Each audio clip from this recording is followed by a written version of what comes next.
Mais uma vez, boa tarde a todos. Que Jesus nos ampare e conduza o raciocínio sobre o pensamento de Leon Denis. A maioria de vocês conhece a história de Leon Denis, mas muitos que se encontram na nossa casa hoje pela primeira vez. Como é que surgiu, né? Da onde foi que se tirou a ideia de escolher ou de ser escolhido por Leon Denis como patrono dessa casa espírita?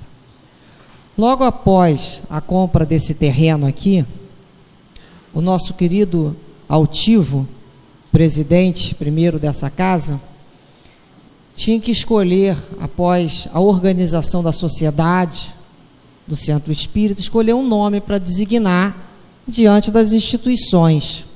Pensou-se em nome de uma virtude: a luz, o amor, a paz. Outros nomes começaram a ser escolhidos entre o grupo. Até que na casa da Dona Glória, onde as reuniões ocorriam anteriormente à fundação desse centro, o altivo percebeu a presença do espírito Leon Denis e que por ele recebeu uma mensagem por psicofonia, né? Então ele transmitiu a mensagem daquele espírito que estava ali presente, aquela criação do grupo, e esse espírito disse que estava surpreso e alegre de ver um grupo de, apesar poucas pessoas, tão determinadas a estudar. Um grupo com tanta determinação e de tanto amor pelo estudo. Então ele comentou isso com o grupo e começaram a observar pelas próprias obras de Leon Denis a afinidade pelo estudo. Então convidaram como patrono dessa casa. A partir de então, Leon Denis aceitou e a criação do centro já iniciou tendo ele como nosso tutor espiritual. Leon Denis é um espírito, né, que nós vamos sempre perceber a questão do estudo, o amor pelo conhecimento e pela divulgação doutrinária e a determinação. Leon Denis, ele convence pelo raciocínio, desculpa. Ele leva a criatura a compreender, ele tem uma didática, né, o cuidado de um professor.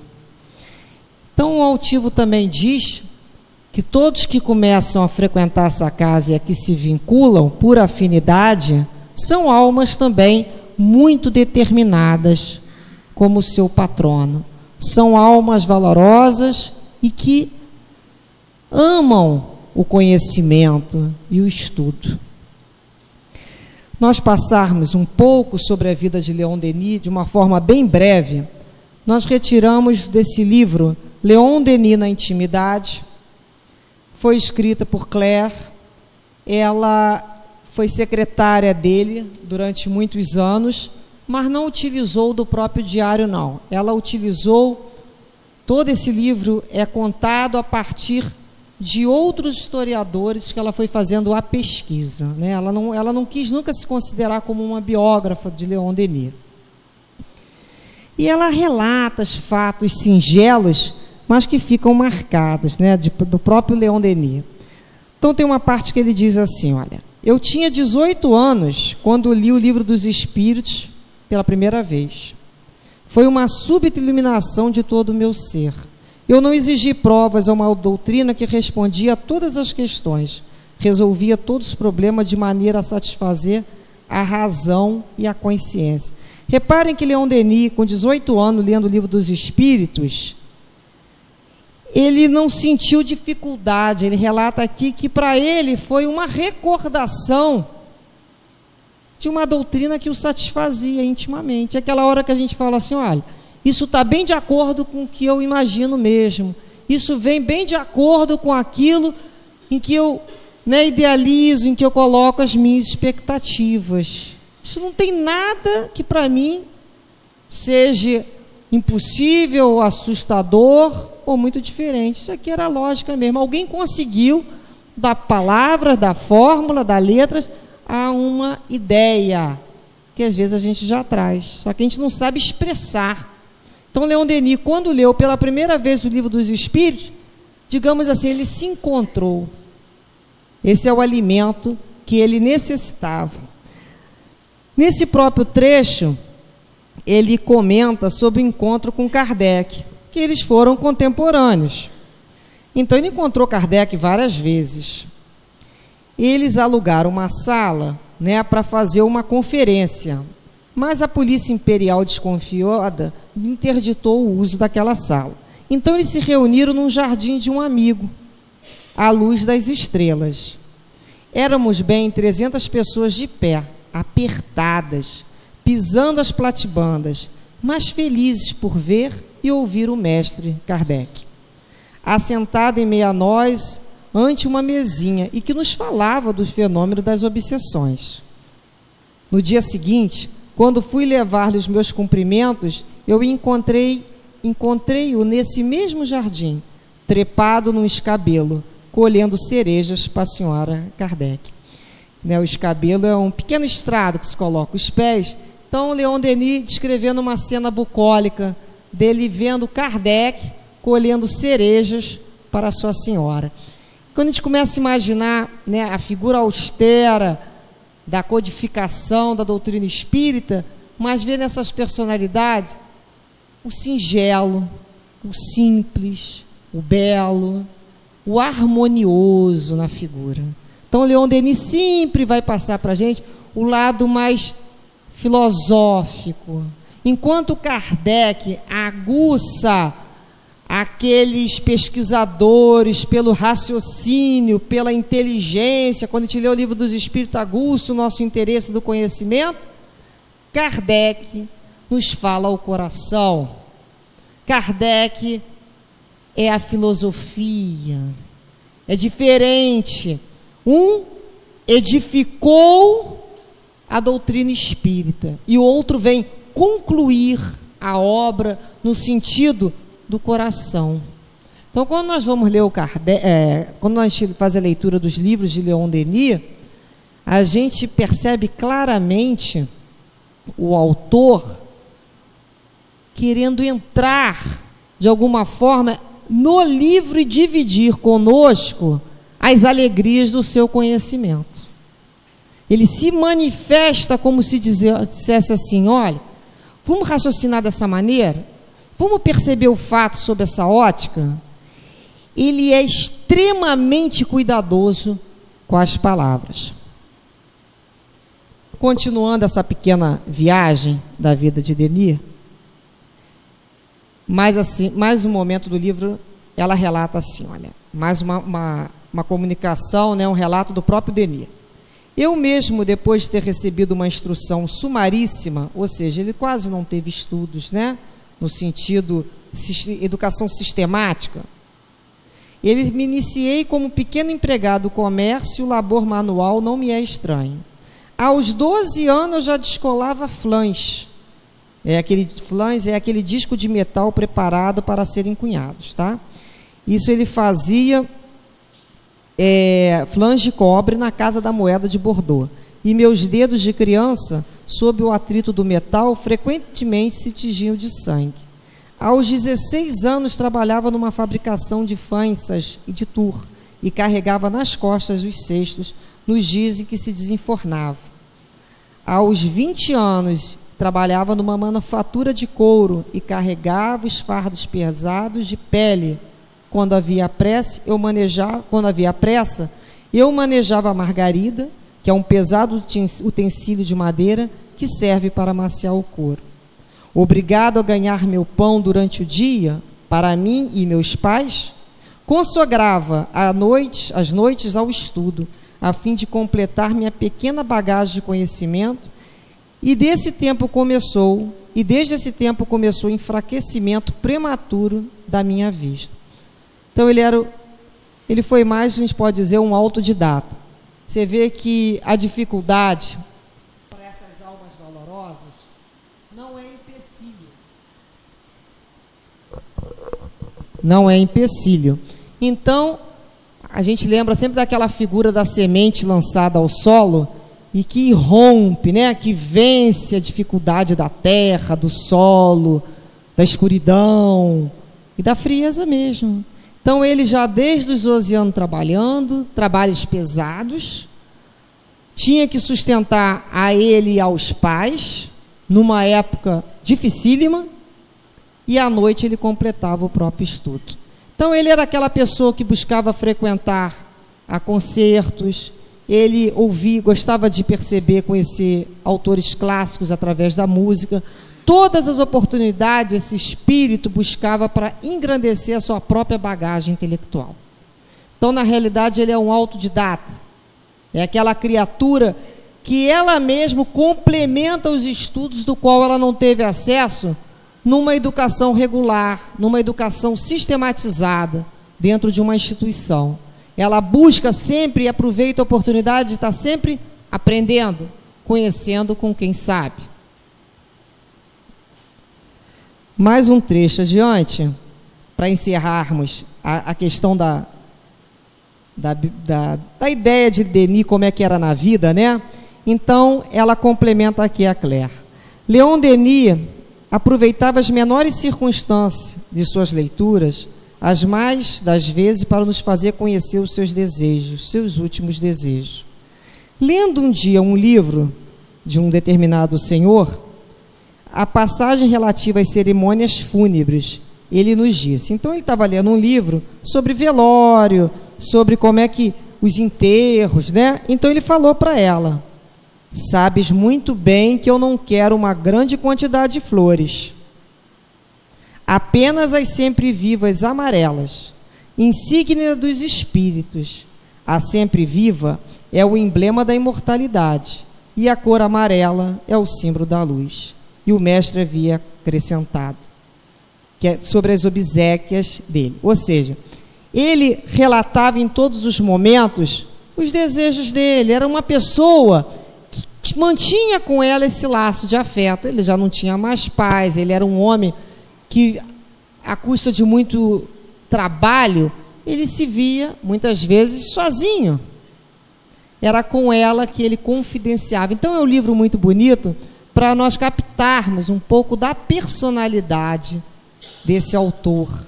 Apesar daquele espírito tão vibrátil, né, de tão enérgico, ele é simples nos desejos, na vida e na manutenção das próprias ideias.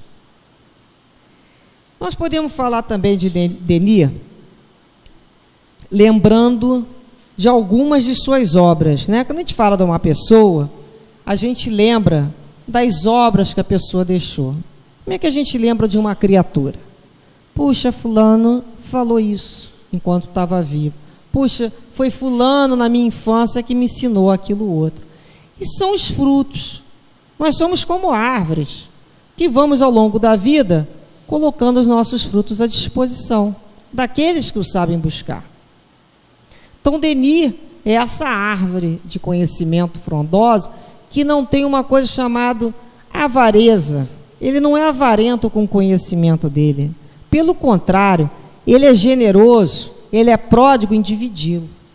São essas almas que, de tanto pensarem e de se sentirem tão bem junto à presença dos mentores e guias espirituais, essa harmonia que ele sentia, ele ficava pensando assim: como é que eu faço para passar para o outro como é bom pensar em Deus, como é bom ler sobre Jesus, como é bom a oração, como eu faço para me colocar junto ao outro, para dividir com o outro esse conhecimento que eu tenho sobre o pensamento, sobre as vibrações, sobre a lei de afinidades.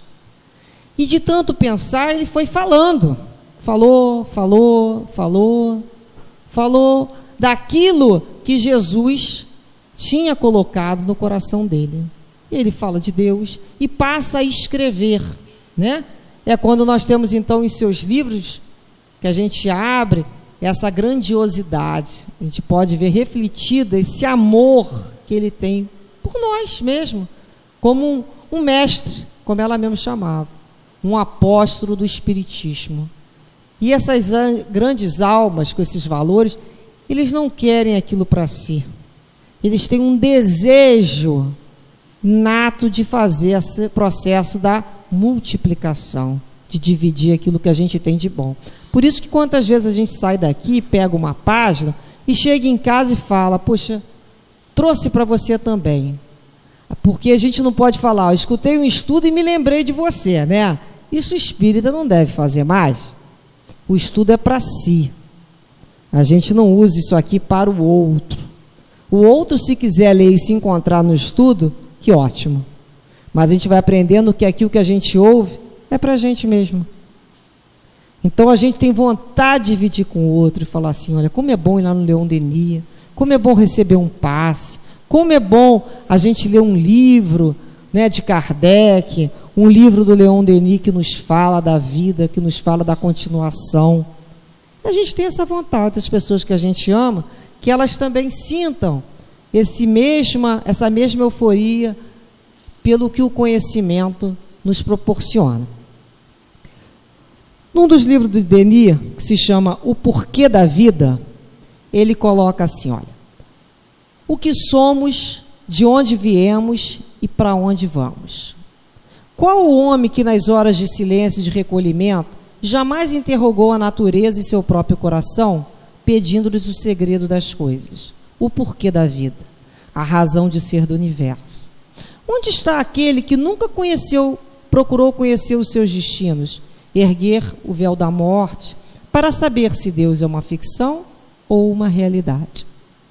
Temos o instinto do progresso, queremos caminhar, mas para onde ir? É nisso que não se pensa suficientemente. O homem, ignorante dos seus destinos, é semelhante a um viajante que percorre maquinalmente uma estrada sem dela conhecer nem o ponto de partida, nem o ponto de chegada. E não sabe por que viaja, que, por conseguinte, está sempre disposto a deter-se ao menor obstáculo e perde seu tempo sem a preocupação do objetivo a seguir. É verdade. Aquele que caminha sem saber para onde vai, não chega a lugar nenhum. Ele dá voltas em círculo. O que questiona nesse livro é, para onde? Qual o nosso guia? Qual o caminho que nós vamos percorrer? Quem é que nunca intimamente perguntou assim, por que eu sofro? Por que algumas pessoas a vida é assim e o outro a vida é assado? Por que essa diferença? Quem intimamente nunca se questionou? Olha as vidas como são diferentes, os corpos, né, os objetivos. Então, ele fala que a criatura, quando ela descobre, quando ela especula, quando ela vai buscar esse conhecimento, ela caminha tendo uma finalidade. E quem é o nosso caminho? É Jesus. Jesus nos disse, eu sou a verdade, o caminho e a vida. Nosso caminho é Jesus. Então, Denis vai centrando a mente para raciocinar com o Cristo. Qual o caminho? Qual a finalidade? O progresso. Qual a finalidade de todos os espíritos criados simples e ignorantes por Deus? A finalidade é a perfeição, é o progresso. E qual o meio de se atingir a essa finalidade? O meio, qual o modo? Através do trabalho, muito esforço. No livro, esse que nós falamos agora, se chama O Porquê da Vida. Um outro livro de Denis, que tem como título O Progresso. Mais um trechinho dentro desse livro, O Progresso. As ideias que fazemos sobre a organização do universo, sobre o papel que cada um de nós deve desempenhar neste vasto teatro do mundo, tais ideias, vos compreendeis, senhores, são de uma importância capital, porque após elas é que nós vamos dirigir os nossos atos. Ou seja, após as ideias que nós fazemos de cada um no planeta, é que nós vamos nos direcionar. O que nós viemos fazer aqui? Qual a parte que nos compete? Individualmente e socialmente. A partir dessas ideias que nós fazemos a respeito desse questionamento, é que nós vamos dirigir nossos atos. e consultando-as que assinalamos uma finalidade para a vida e marchamos para esse fim. A finalidade é sempre o progresso. Então é necessário que cada um de nós trabalhe para se instruir, para se moralizar e para se tornar melhor. Que cada um espalhe em torno de si ideias de justiça, solidariedade, e o futuro será nosso. A grande lei da vida é o trabalho, é o progresso. Cumpramo-la. Todos unidos de mãos dadas, marchemos juntos para o futuro e que a nossa divisa seja para a frente, sempre para a frente e para o alto. Para a frente, sempre para a frente e para o mais alto. Essa é a ideia que Denis traz sempre. O seu desenvolvimento, o seu progresso individual e social. Porque o ser humano, quando ele se olha, ele percebe as suas deficiências e busca saná-las, ele se reeduca, ele se aprimora, e no que ele se aprimora e se melhora, ele contagia todos ao seu redor. Uma criatura melhorada terá uma família melhorada. Uma família melhorada é uma comunidade que vai se melhorar. Será um bairro, será uma cidade, um estado, um país, o nosso planeta. Nós não vamos fazer mudanças sociais radicais enquanto nós não trabalharmos a educação do próprio indivíduo. A própria educação. A nossa cidadania. Então não temos como falar em mundos planetários, em desencarnarmos e irmos para mundos superiores, se nós jogamos papel no chão. Como é que a gente vai falar isso se ainda joga papel no chão? Se ainda cospe no chão? Se ainda acha que o chão é território de ninguém? Se ainda não entendeu que o chão é nosso? Se a gente ainda não compreendeu que as noções de cidadania, de solidariedade, fraternidade, é que vão nos aprimorando. São questões simples. Quando às vezes a gente esquece de ensinar dentro de casa, palavrinha mágica, por favor, bom dia, boa tarde. Nós não temos que ser amigos de ninguém para dar bom dia e boa tarde. Nós temos que ser pessoas mais educadas, mais gentis. As pessoas não são obrigadas a nos verem de cara emburrada, andando por aí, socando portas. Nós vivemos em comunidade. Então, o que nós viemos fazer aqui quando reencarnamos? Qual foi a busca dessa nova vida? Que a misericórdia de Deus nos concedeu. Porque quando nós estávamos lá no plano espiritual, na erraticidade, que é um período entre uma encarnação e outra, com as nossas dores, nos deram uma chance. Olha, a gente parou, reavaliou a nossa vida anterior, certamente, falou assim, isso aqui eu vou ter que mudar, isso aqui não funcionou, isso aqui eu agi fora das leis de Deus, e eu só serei feliz quando eu conseguir viver dentro da lei de Deus. Então, lá na minha família eu vivi fora da lei de Deus, por isso eu sofri e fiz os outros sofrer. Se eu soubesse o que eu sei agora, eu faria diferente.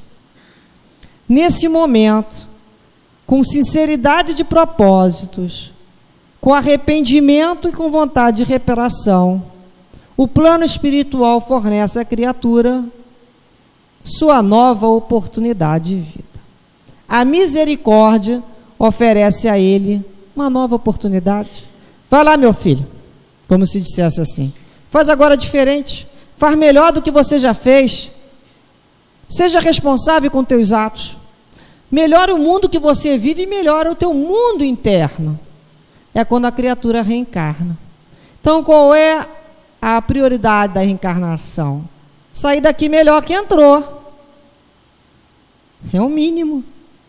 Sentir melhor, elaborar melhor os sentimentos, as emoções. Então, quando nos vêm aquelas ideias ainda antigas, daqueles ressentimentos, daquelas mágoas, a gente pensa assim, olha, por aqui eu já trilhei e não me dei bem. Eu me propus nessa encarnação a reeducar os meus sentimentos e as minhas atitudes. Eu quero diferente. Eu quero ser feliz. Entre vivenciar mais uma vez o meu orgulho e ter paz interior, eu escolho a paz. Eu vou viver na lei de Deus, com todos os sacrifícios, porque é um sacrifício, porque a criatura ainda não tem essas conquistas, ela ainda está com os condicionamentos anteriores a essa vida, então ela traz para cá ainda os seus reflexos de uma maneira de agir ainda muito inconsequente. É o que a gente fala, ai, meu primeiro impulso é dizer isso, meu primeiro impulso é fazer daquela maneira. Vamos aprender então a dominar e a domesticar esses primeiros impulsos, como a gente faz com uma criança. Filhinho, não pode mexer aí, segura a tua mãozinha no bolso. Filhinho, não é assim que responde, segura a tua palavra. A gente não faz isso com a criança. O que nós somos às vezes? Crianças, muitas vezes mal educadas, só que crescemos. Então é quando nós mesmos vamos aprender a nos educar. Quando a gente observa alguém educado e fala assim, puxa, como é bonito ser educado, como é bonito passar por uma situação de dor, uma situação de sofrimento com educação. A gente conhece a pessoa educada na hora que ela passa pela dor, né? Ela não fica por aí metendo a cabeça nas paredes, nem se descabelando, nem tacando cinza no corpo, não. Ela é educada? Ela sente? Sente. Ela tem a dor? Tem. Mas ela é disciplinada. É bonito de se reparar o ritmo que essa criatura faz. Ela busca com ela mesma se superar. E ao tempo que nós estamos aqui, superando as nossas dificuldades, nós temos uma conta com o planeta. Ah, mas eu quero ficar só rezando, eu quero ficar meditando, eu quero me espiritualizar. Nós podemos fazer isso tudo com a mente, enquanto que o nosso corpo trabalha. Varre um chão, lava uma louça, faz uma comida, atende um doente. A mente viaja para as regiões mais longínquas, enquanto o corpo executa as suas tarefas diárias, porque nós temos um pagamento com a terra, que está aqui nos albergando. Então eu não posso jogar as coisas no chão, arrancar as plantas do lugar, como se isso não me representasse nada. Isso aqui, a terra, é um abençoado planeta que me acolheu, e a ela eu devo todo respeito, a ela eu devo todo cuidado, com as suas energias, com os seus recursos naturais. A mãe natureza, né, como algumas pessoas falam, é o nosso cuidado. Então Denis vem dizendo também sobre isso. O que você pode ser útil na sociedade que você vive, meu filho? Né? Como se falasse assim. Você pode divulgar um conhecimento, divulga ele com amor. Você pode ser útil aos seus companheiros, seja útil, seja solidário, seja fraterno. Ah, mas eu estou fazendo isso para quem? Eu estou fazendo isso para uma sociedade do qual eu quero pertencer. Uma sociedade solidária, fraterna e educada. Não é isso que todos nós queremos? Quando às vezes a gente assiste a televisão e fala, eu queria tanto morar numa outra sociedade. Nós vamos construir essa nova sociedade. Somos nós. Essa sociedade não será imposta pelos poderes superiores de nenhuma nação. Isso será conquistado pelo povo, pelos seus cidadãos. Somos nós que vamos ter que sair da omissão e nos colocarmos, sim, como cidadãos, respeitando o direito do outro. Nós aqui não entramos em discussões absurdas de buscar os nossos direitos sob guerra. Antes de falarmos em direito, nós temos que lembrar dos nossos deveres. Quais são os nossos deveres? Então, se o poder público ainda não consegue oferecer, o que eu posso fazer? Ah, mas eu já pago imposto, eu já não sei o que mais. Espera aí. Chico Xavier que conta sempre uma história. Se a casa do vizinho está pegando fogo e o bombeiro não chegou, você faz o quê? Ah, problema é do bombeiro? Ou vai lá ajudar e vai dar tua cota de participação, independente se o poder público chegou ou não. Você vai dar sua cota de participação, sabe por quê? Porque quando o fogo acabar de lamber a casa dele, ele vai passar para a sua. É esse o pensamento que a gente começa a ter. Não nos cabe direcionar de quem era a obrigação de fazer. Nós podemos pensar, qual a parte que eu posso ser útil nessa nação, nesse estado, nesse bairro, nessa cidade? Então, o chão é nosso? É nosso. E no meu chão eu não cuspo nem jogo papel. E me incomoda já quando o outro faz isso. Porque é nosso. É esse sentimento que a gente tem que começar a buscar. De comum. É nosso, é comum a todos nós. Sentimento de comunidade. Então não adianta ficarmos presos cada um no seu mundo, reclamando nem do vizinho, nem dos poderes, enquanto nós não dermos o exemplo dentro das nossas casas, para os nossos filhos, para os nossos netos, para os nossos alunos. Eu faço, meu filho. Cada um faz a sua parte. Eu sou o beija-flor que vai levar uma gotinha d'água, mas é a minha parte, que eu posso fazer, que eu também não posso carregar um balde. Eu sou só um beija-flor. Não é essa história do beija-flor pegando fogo lá na floresta? Cada um faz a sua parte. Denis, no livro agora, Depois da Morte, uma obra belíssima, logo na introdução ele diz assim, olha, é sobretudo para vocês, filhos e filhas do povo, trabalhadores cuja estrada é áspera, a existência difícil, para quem o céu é mais escuro, mais frio, o vento da adversidade, é para vocês que esse livro foi escrito. Ele não traz toda a ciência, o cérebro humano não saberia contê-la, mas pode ser um degrau a mais na direção da verdadeira luz. Um único móvel nos inspira, o respeito e o amor da verdade. Uma única ambição nos anima. Gostaríamos de, quando o nosso envoltório usado retornar à terra, nosso espírito imortal possa dizer: minha passagem neste mundo não terá sido estéril, se contribuiu para acalmar uma dor, esclareceu uma inteligência em busca do verdadeiro e reconfortar uma única alma vacilante e entristecida.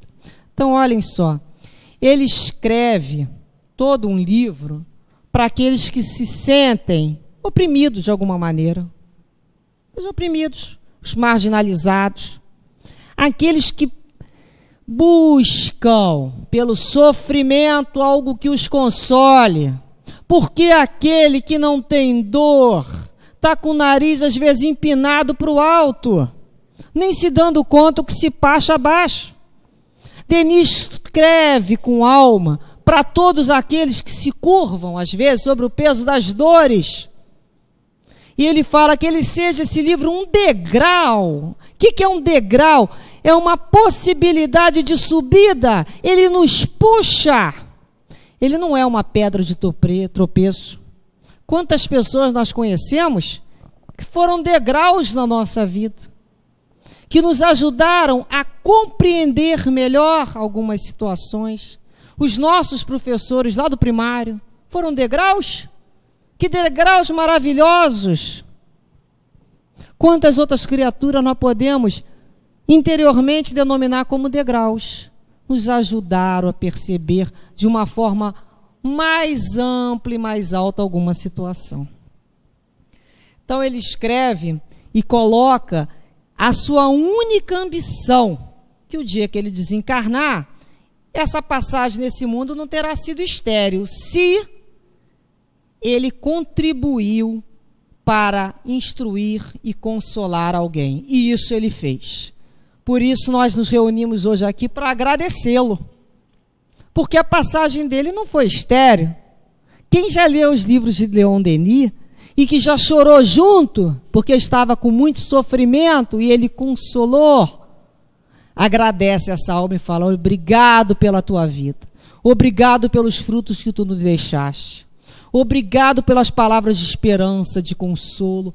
Não julgaste os nossos autos. E nos ensinou particularmente uma palavra que eu até hoje tenho muito cuidado. Ele fala de moroso, que a evolução das almas será de modo moroso, devagar. Então, para espíritos apressados que nem eu, que às vezes sai correndo por aí, quando eu li isso há muitos anos, que eu falei, o edificar da alma é moroso. Aí eu falei, moroso? Então, passei anos refletindo sobre esse vocábulo para entender o que é moroso, que é uma coisa amorosa, né? Então, o edificar das nossas potências, da nossa alma, não vai ocorrer a saltos, a pulo, não.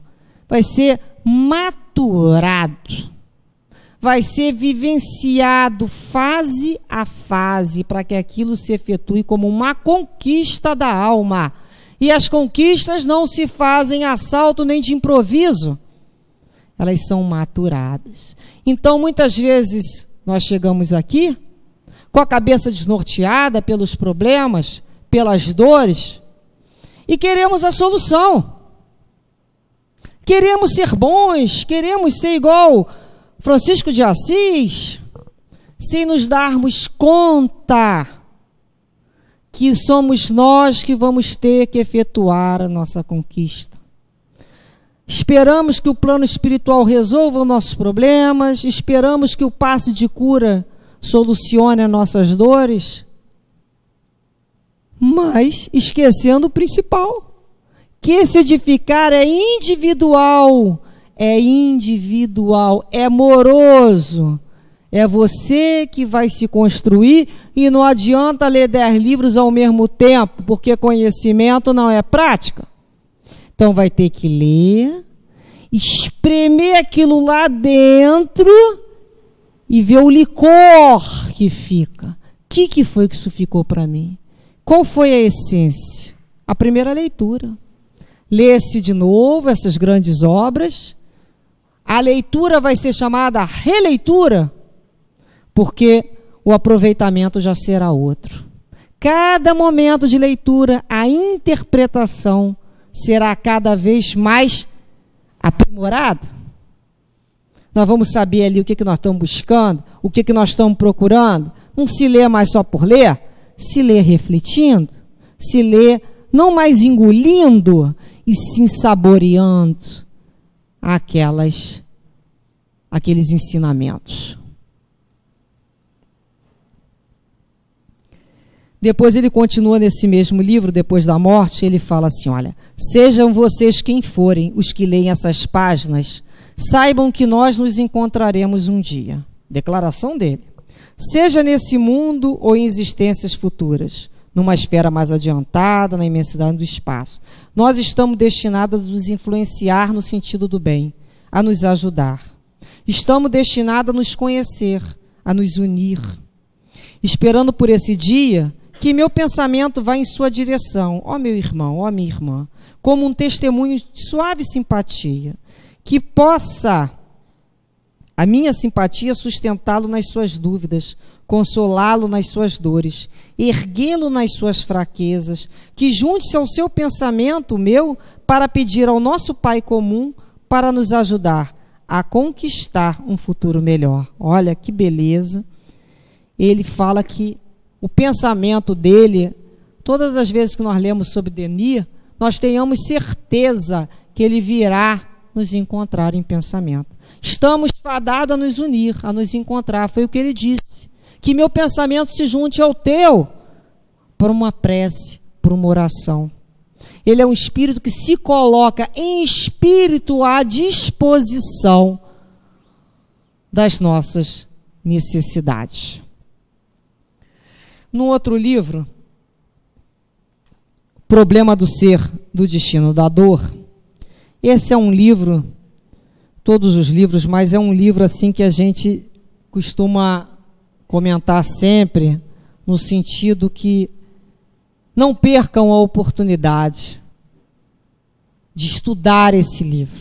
Estudar no sentido de ler com o coração, com reflexão. Isso é uma obra realmente magistral desse autor. E ele vem trabalhando, né, durante tanto tempo, principalmente nesse livro, a questão do pensamento. Há pouco tempo aí, saíram umas edições sobre o segredo, o pensamento, como se fosse uma coisa moderna, como se alguém tivesse descoberto a roda nessa última década. Isso não é verdade, né? A busca pelo entendimento do pensamento, Denis já fazia muito antes, outros autores também. Então vamos ver o que Denis fala aqui, alguns trechos no problema do ser, do destino, da dor. Olha só. Querer é poder.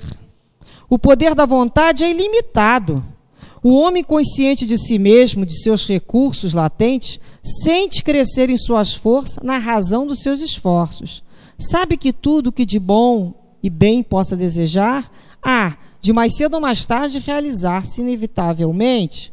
Minha vontade chama-me para a frente, sempre para a frente, cada vez mais conhecimento, mais vida, vida divina. Então ele mostra o conhecimento. Quem é o guia seguro dessa busca do querer? É as leis de Deus, em consoante com a vontade de Deus. Então ele mostra que querer é poder.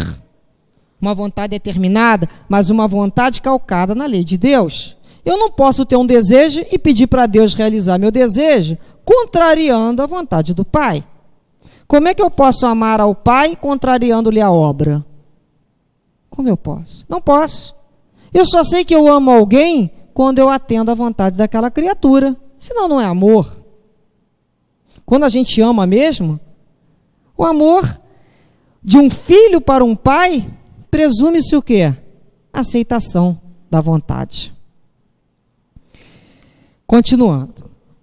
Saí para sempre do estado inferior do ser ignorante, inconsciente do seu valor e poder. Afirmo-me na independência e dignidade da minha consciência e estendo a mão a todos os meus irmãos, dizendo-lhes: despertai do vosso pesado sono, rasgai o véu material que vos envolve, aprendei a conhecer-vos, a conhecer as potências da vossa alma e utilizá-las. Sabei que todo homem pode ser bom e feliz. Para vir a sê-lo, basta que o queiram com energia e constância. Repara aqui que ele fala, olha, estendo a mão, sair para sempre do estado inferior do ignorante. O carro depois, o nosso carro da vida, depois que anda para frente, gente, não volta mais para trás. Depois que a gente sai do processo de ignorância, nunca mais esse carro retrocede. A gente não quer mais isso. É o que ele fala, sai desse estado de ignorância, rasga o véu, acorda. Existem criaturas que se mantêm dormindo, no sentido de, prefiro não saber, porque se souber vou ter, se eu souber alguma coisa eu vou ter que tomar uma atitude. E não querem ter atitude diante da própria vida. Querem se manter presas a superstições, há condicionamento que as coisas vão cair como nuvem, como maná nas suas vidas. Não vão. Não vão. Não há milagre nesse sentido. O que quer? O que você quer? O que você quer, você pode ser. Vai conquistar aquilo que é do teu desejo. É isso que Denis fala. Saia em conquista. Vença essa inércia que a gente às vezes se coloca. E ele fala aqui, olha. Dirigi incessantemente o vosso pensamento para essa verdade, que podeis vir a ser o que quiserdes, e sabei querer ser cada vez maiores e melhores. Tal é a noção do progresso eterno e o meio de realizá-lo. Tal é o segredo, olha o livro, ó. Tal é o segredo da força mental, da qual emanam todas as forças magnéticas e físicas. Ou seja, qual é o segredo? O que você quer? Pensar com constância sobre aquilo, você consegue. Mas será que quer mesmo? Será que a gente já aprendeu a querer? Será que a gente tem boa vontade nas nossas conquistas? O que é uma boa vontade? É uma vontade boa, firme, determinada. Ah, eu gostaria de não sei o quê. Esse não é vontade firme, é? Ah, eu queria levantar mais cedo para estudar, para fazer... Até a voz da pessoa já vai lentinha. Para caminhar. Tem vontade determinada aí? Não. Ah, eu queria estudar para passar num concurso. Mas eu ando tão cansado. E aí? Não é a vontade firme, determinada. Então a gente sabe que vai ter muito esforço, vai ter muito sacrifício, e que é possível. E assim nós vamos olhando para a gente e falar assim, ó, eu não acho que eu não estou querendo tanto assim, não. Às vezes é antagônico. E eu quero alguma coisa, mas ajo de uma forma completamente diferente. E muitas das vezes, o outro percebe e a gente não. Quantas vezes o outro chega e fala assim, mas vem cá, como é que você está querendo uma coisa e se direcionando para outra? Como é que você fala que quer paz? Como é que você fala que quer harmonia no teu lar? Se você vive brigando, discutindo e criticando todo mundo? Como pode? Como é que pode manter no mesmo vaso duas emoções tão contraditórias? Então é quando a gente começa a parar. O que realmente eu quero e me proponho a concretizar o meu desejo. Depois ele fala assim, olha, a vida atual é, como se sabe, um simples episódio na nossa longa história. Um fragmento da grande cadeia que se desenrola para todos através da imensidade. A alma humana percorre seu caminho cercado de uma atmosfera, brilhante ou turva, povoado pela criação de seus pensamentos. Não há assunto mais importante que o estudo do pensamento, seus poderes e ação. É a causa inicial da nossa elevação ou do nosso rebaixamento. O pensamento é criador, não atua somente em roda de nós, influenciando nossos semelhantes para o bem ou para o mal. Atua principalmente em nós, gera nossas palavras, nossas ações, e com ele construímos dia a dia o edifício grandioso ou miserável de nossa vida presente e futura. Nós construímos, então, o nosso próprio futuro. Nós somos aquilo que sentimos. Hoje, o nosso hoje é o resultado da nossa bagagem emocional. Como é o meu sentimento? Como é que eu penso em função desses sentimentos? O que eu alimento de pensamentos? Pensamento é criador, eu estou dando vida. Eu sou como o autor de um livro, o autor da novela, mas o autor da minha própria história. Que personagens eu tenho dado vida? A escolha é minha. Então é quando a gente começa a pensar assim, olha a responsabilidade pelo que tu pensas. Ah, mas o pensamento vem assim, de uma hora para outra, um pensamento. A disciplina do pensamento. É isso que Denis vem falar nesse livro, O Problema do Ser, do Destino da Dor. Disciplina do teu pensamento. Nos cabe disciplinar esse pensamento até que ele seja um pensamento educado.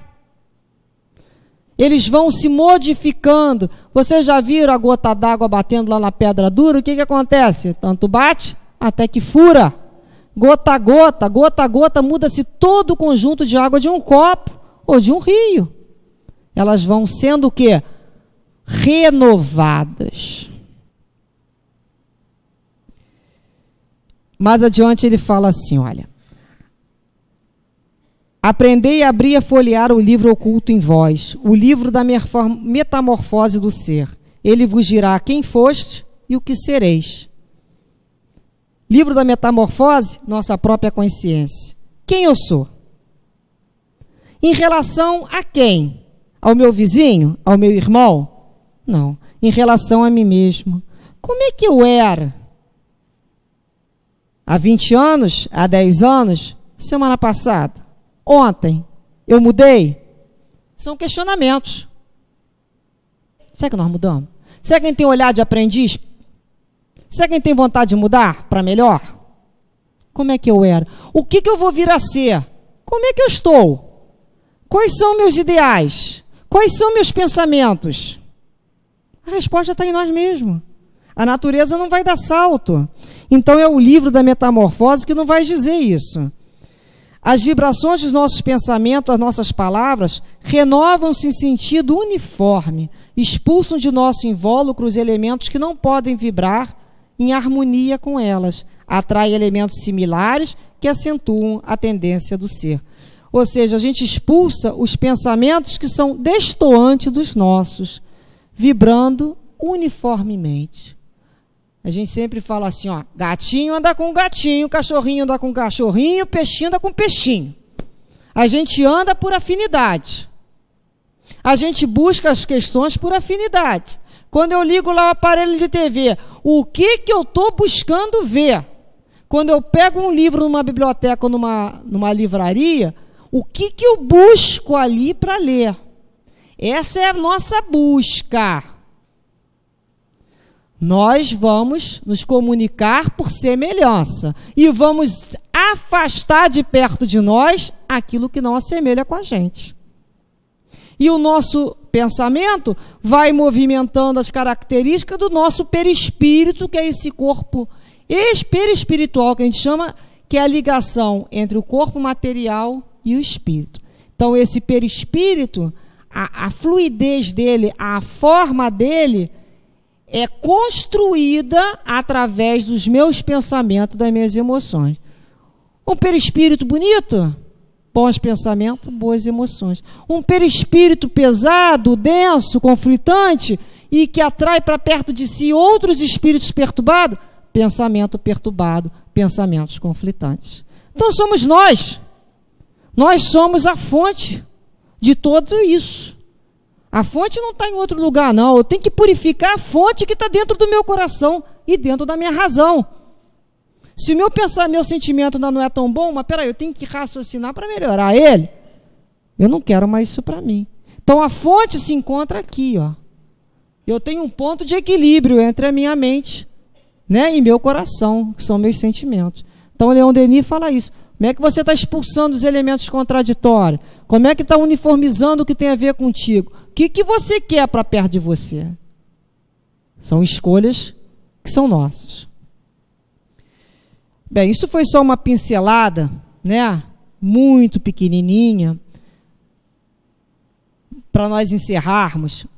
Ele fala nesse livro ainda, ele fala assim, que todo o poder da alma resume-se em 3 palavras. Querer, saber e amar. Querer é fazer convergir toda energia para o alvo que se tem que atingir, desenvolver a vontade e aprender a dirigi-la. O que eu quero para mim? É isso que ele fala, é o querer. O que eu quero? É eu realmente saber o que eu quero. Segunda parte é o saber, porque sem um estudo profundo, sem o conhecimento das coisas e da lei, o pensamento e a vontade pode transviar-se no meio das forças que procuram conquistar e dos elementos a quem aspira a governar. Ou seja, é o estudo, é a reflexão, é a substância, porque quem não sabe para onde vai, não chega a lugar nenhum. E nós não somos mais folha ao vento, sendo carregada pelas emoções. Nada mais de folha. A vida leva eu? Não, a vida não leva eu, não. O que eu quero para conduzir a minha vida? Eu passo a decidir. Eu não sou, né, coadjuvante da minha vida, eu sou protagonista dessa vida. A minha responsabilidade. Querer, saber e agora amar. Acima de tudo, é preciso amar, porque sem o amor, a vontade e a ciência seriam incompletas e muitas vezes estéreis. Então o objetivo é sempre o amor. Todo o objetivo do Antigo Testamento e do Novo Testamento é para nos ensinar a amar. A amar a gente, a se respeitar, a se dignificar e a amar ao próximo, amar o que é belo, amar o que é saudável, amar o que é bonito. Nós fomos criados para o amor, filhos desse amor. Então, Leon Denis o que faz é relembrar a realidade da nossa existência. Então, nós vamos encontrar em todos os livros de Leon Denis a relembrança. Vocês foram criados para amar, serem amados, serem felizes. Que dessa maneira, então, fique aqui registrado o nosso peito de gratidão com essa casa, com esse patrono que nós temos um grande orgulho de poder tê-lo como nosso tutor, de todos nós, nosso tutor espiritual, que nos direciona os trabalhos dessa casa. Que ele possa sempre conduzir as nossas mentes, possa sempre consolar os nossos corações e nossos sinceros agradecimentos a essa alma. E que Deus o ilumine sempre, cada vez mais, para a frente e para o alto, para que ele continue nos conduzindo com tanta harmonia e amor. Graças a Deus.